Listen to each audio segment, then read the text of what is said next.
Alright guys, here we have Inspector Gould explaining to the Burling family what the consequences of their actions has done, and also what they can do now. His final speech is that, as I've talked about before, really is a socialist politician rather than a police inspector. He says we have to share something.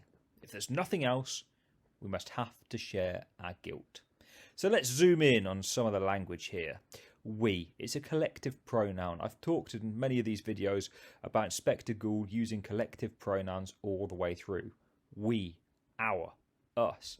It's something politicians do, and it's something Inspector Gould is doing here to include everybody. He is saying that we must all change in society. Him, the Burlings, and the audience, if anything is to happen. And that's kind of emphasised by share something. Contrast the philosophy of Burling, which explains in Act 1 that community and all that nonsense. He shows himself as an individualist, someone who only cares for himself. Here, Inspector Gould is talking about sharing something. Okay, Mr. Burling's only out for himself, but Inspector Gould is all about sharing things together. That idea of socialism coming through again. If there's nothing else, we must have to share our guilt. Now, must is a modal verb.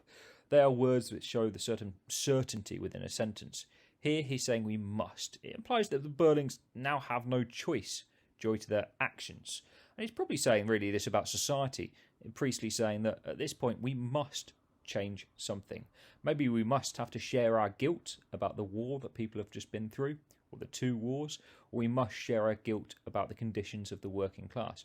But at this point, society must change. It was a key point of Priestley that all those young men coming back after World War II must enter a society that is better and fairer to them.